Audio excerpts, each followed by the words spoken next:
ಎಲ್ಲರಿಗೂ ನಮಸ್ಕಾರ. ಮೊದಲನೇದಾಗಿ 7ನೇ ವಾರ್ಡ್ ಜನತೆಗೆ ಪ್ರದೀಪ್ ಈಶ್ವರ್ ಸರ್ ಅವರಿಗೆ ಮತ್ತು ನಮ್ಮ ಕಾಂಗ್ರೆಸ್ ಎಲ್ಲ ಮುಖಂಡರಿಗೆ ನಮಸ್ಕಾರ ತಿಳಿಸುತ್ತಾ, ನಾವು ಇವತ್ತು 26ನೇ ತಾರೀಕು ಹೆಲ್ತ್ ಕ್ಯಾಂಪನ್ನ ಏರ್ಪಾಟ್ ಮಾಡಿದ್ರು ಪ್ರದೀಪ್ MLA ಸಾಹೇಬರು. ಆ ಹೆಲ್ತ್ ಕ್ಯಾಂಪಲ್ಲಿ ಕೆಲವ್ರಿಗೆ ತುಂಬ ಪ್ರಾಬ್ಲಮ್ಗಳಿದ್ವು. ಆ ಪ್ರಾಬ್ಲಮ್ಗಳನ್ನ ತಿಳ್ಕೊಂಡು ಸರ್ ಬೆಂಗಳೂರಿಗೆ ಸಪ್ತಗಿರಿ ಹಾಸ್ಪಿಟ್ಲಿಗೆ ಕಳಿಸ್ಕೊಡ್ತಾ ಇದ್ದಾರೆ. ಏನು ಪ್ರಾಬ್ಲಮ್ ಇದ್ದಾವೆ ಅಂತಂತಂದರೆ, ಕೆಲವ್ರಿಗೆ ವೈಬ್ರೇಟಿಂಗ್ ಸಮಸ್ಯೆಗಳಿದ್ದಾವೆ, ಮತ್ತು ಕಣ್ಣಿನ ಸಮಸ್ಯೆ, ಹಾರ್ಟ್ ಪ್ರಾಬ್ಲಮ್ಮು, ಮತ್ತು ಮೆದುಳು ಸಮಸ್ಯೆ, ಮತ್ತು ನರಗಳ ಸಮಸ್ಯೆ, ನರಗಳ ದೌರ್ಬಲ್ಯ, ಮತ್ತು ಕಿಡ್ನಿ ಸಮಸ್ಯೆ, ಕಿಡ್ನಿಗಳಲ್ಲಿ ಸ್ಟೋನ್ ಆಗಿರೋದು, ಮತ್ತು ಯೂರಿನ್ ಸಮಸ್ಯೆಗಳು ಎಲ್ಲ ಮುಂತಾದವುಗಳು ಇರೋ ಕಾರಣಕ್ಕೆ ಅವರನ್ನು ಬೆಂಗಳೂರು ಆಸ್ಪತ್ರೆಗೆ ಶಸ್ತ್ರಚಿಕಿತ್ಸೆಗೆ ಕರ್ಕೊಂಡು ಹೋಗ್ತಾ ಇದ್ದಾರೆ ಈ ಶಿಬಿರದ ಮೂಲಕ. ಅದರಲ್ಲಿ ಮುಖ್ಯವಾಗಿ ಯಾರ್ಯಾರಿಗೆ ಏನೇನು ತೊಂದರೆಗಳಿದಾವೋ ಅದನ್ನು ನೋಡ್ಕೊಬಿಟ್ಟು ಅಲ್ಲಿ ಯಾರಿಗೆ ಈಗ ಪ್ರಿಫರೆನ್ಸ್ ಮೊದಲು ಕೊಡಬೇಕು ಅನ್ನೋದನ್ನು ನೋಡಿಕೊಂಡು ಅಲ್ಲಿ ವ್ಯವಸ್ಥಿತವಾಗಿ ಏನು ಏರ್ಪಾಟ್ ಮಾಡಬೇಕು ಅದನ್ನು ಮಾಡಿಕೊಡ್ತಾ ಇದ್ದಾರೆ. ನಮ್ಮ ಸಪ್ತಗಿರಿ ಹಾಸ್ಪಿಟ್ಲ್ ಕಡೆಯಿಂದನೂ ಡಾಕ್ಟರ್ಸ್ ಆಗಲಿ ಸಿಬ್ಬಂದಿಗಳಾಗಲಿ ತುಂಬ ನಮಗೆ ಒಂದು ವ್ಯವಸ್ಥಿತವಾಗಿ ನಮಗೆ ಒಂದು ಅನುಕೂಲ ಮಾಡಿಕೊಡ್ತಾ ಇದ್ದಾರೆ.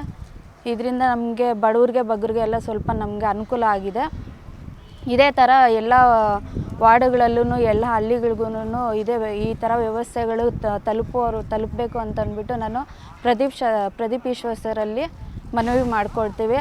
ನಮ್ಮ ಗುಂಪಿನ ಸದಸ್ಯರುಗಳಾದ ವೆಂಕಟಲಕ್ಷ್ಮಕ್ಕ ಅವರು, ಜೈನಬ್ ಅವರು ಮತ್ತಿತರರು ಅವರೆಲ್ಲರೂ ಭಾಗವಹಿಸಿ, ವೆಂಕಟೇಶ್ ಅಣ್ಣವರು, ನಂದೀಶ್ ಅಣ್ಣವರು, ನಮ್ಮ ಮುಖಂಡರಾದ ಜಯರಾಮಣ್ಣವ್ರಿಗೆ ವಂದಿಸುತ್ತಾ ಎಲ್ಲರಿಗೂ ನಮ್ಮ ಕಡೆಯಿಂದ ನಮಸ್ಕಾರ ತಿಳಿಸ್ತಾ ಇದ್ದೀನಿ. ಎಲ್ರಿಗೂ ನಮಸ್ಕಾರ. ನಾವು ಬ್ಲಾಕ್ ಕಾಂಗ್ರೆಸ್ ಅಧ್ಯಕ್ಷರು ಜಯರಾಮ್ ಅವರು ಅಂತ. ವಾರದ ಹಿಂದೆ ಇದೇ ಜಾಗದಲ್ಲಿ ನಮ್ಮ ಜನಪ್ರಿಯ ಶಾಸಕರಾದ ಪ್ರದೀಪ್ ಈಶ್ವರ್ ಅವರು ಒಂದು ಉಚಿತ ತಪಾಸಣಾ ಆರೋಗ್ಯ ಶಿಬಿರ ಅಂತ ಏರ್ಪಾಟ್ ಮಾಡಿದರು. ಆ ಒಂದು ಶಿಬಿರದಲ್ಲಿ ಸುಮಾರು 200ರಿಂದ 250 ಶಿಬಿರಾರ್ಥಿಗಳು ಪಾಲ್ಗೊಂಡಿದ್ದರು. ಚೆನ್ನಾಗಿ ಕೂಡ ನಡೀತು. ಆವತ್ತು ಹೆಚ್ಚಿನ ಚಿಕಿತ್ಸೆಗಾಗಿ ಅಂತ ಹೇಳ್ಬಿಟ್ಟು ಇನ್ನೂ ಕೆಲವರು ಆಯ್ಕೆ ಆಗಿದ್ದಾರೆ. ಅವರನ್ನು ಬೆಂಗಳೂರಲ್ಲಿ ಒಳ್ಳೆ ಹಾಸ್ಪಿಟ್ಲಲ್ಲಿ ಅವ್ರಿಗೆ ಚಿಕಿತ್ಸೆ ಕೊಡಿಸ್ಬೇಕು ಅನ್ನೋ ಉದ್ದೇಶದಿಂದ ಸುಮಾರು 20-25 ಜನ ಆಯ್ಕೆ ಮಾಡ್ಕೊಂಡಿದ್ದಾರೆ. ಇವತ್ತಿನ ದಿನ ಅವ್ರನ್ನ ಬೆಂಗಳೂರಿಗೆ ಕರ್ಕೊಂಡೋಗಿ ಹೆಚ್ಚಿನ ಚಿಕಿತ್ಸೆ ಕೊಡಿಸೋದಕ್ಕೆ ಏರ್ಪಾಟ್ ಮಾಡಿರೋದೆ. ಅದು ನಿಜವಾಗ್ಲೂ ತುಂಬ ಸಂತೋಷ ಸುದ್ದಿ. ಇದೇ ರೀತಿ ಮುಂದಿನ ದಿನಗಳಲ್ಲಿ ತಿಂಗಳಿಗೊಮ್ಮೆ ಇಡೀ ತಾಲೂಕೆಲ್ಲನೂ ಒಂದೇ ಜಾಗದಲ್ಲಿ ಸೇರಿಸ್ಕೊಂಡು ಚಿಕಿತ್ಸೆ ಕೊಡಿಸಿದ್ರೆ ಒಳ್ಳೆಯದು ಅಂತ ನನ್ನ ಒಂದು ಅಭಿಪ್ರಾಯ.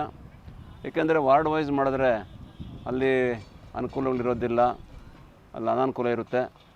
ಈ ಟೌನೆಲ್ಲ ಸೇರಿಕೊಂಡು ತಿಂಗಳಿಗೊಂದ್ಸಲಿ ಒಂದು ಜಾಗದಲ್ಲಿ ಸೇರಿಸಿದ್ರೆ ತುಂಬ ಶಿಬಿರಾರ್ಥಿಗಳು ಪಾಲ್ಕೊಳ್ತಾರೆ. ನಮ್ಮ ಇವ್ರಿಗೂ ಕೂಡ ಒಳ್ಳೆ ಅನುಕೂಲ ಆಗುತ್ತೆ. ಅದೇ ರೀತಿ ಜಿಲ್ಲಾ ಪಂಚಾಯತ್ ವ್ಯಾಪ್ತಿಯಲ್ಲಿ ಪ್ರತಿ ಜಿಲ್ಲಾ ಪಂಚಾಯತ್ ವ್ಯಾಪ್ತಿಯಲ್ಲಿ ಕೂಡ ಒಂದು ಜಾಗ ಗುರುತಿಸ್ಕೊಂಡು ಆವತ್ತಿನ ದಿನ ಅಲ್ಲಿ ಕೂಡ ಮಾಡಿದ್ರೆ ಅದು ಒಳ್ಳೆಯದು ಅಂತ ನನ್ನ ಅನಿಸಿಕೆ.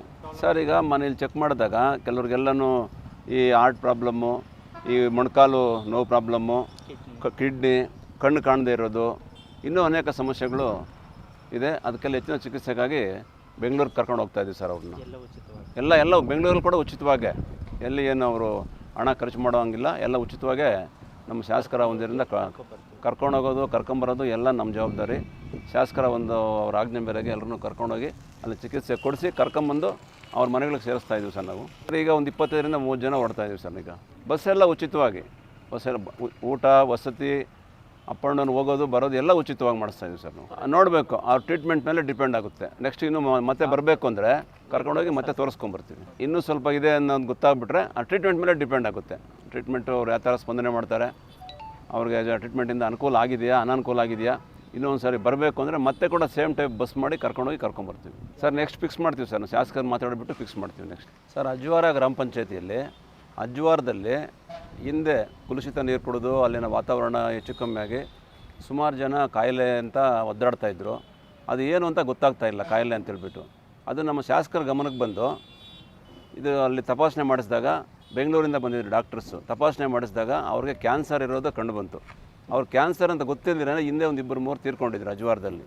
ನಮ್ಮ ಶಾಸಕರು ಬಂದು ಟ್ರೀಟ್ಮೆಂಟ್ ಕೊಡಿಸಿ ಅವ್ರನ್ನೂ ಕೂಡ ಹೆಚ್ಚಿನ ಚಿಕಿತ್ಸೆಗಾಗಿ ಬೆಂಗಳೂರಿಗೆ ಕರ್ಕೊಂಡೋಗಿ ಅವ್ರಿಗೆ ಆಲ್ರೆಡಿ ಅವ್ರು ಚಿಕಿತ್ಸೆ ಕೊಡಿಸ್ತಾ ಇದ್ದಾರೆ ಸರ್ ಅವರು.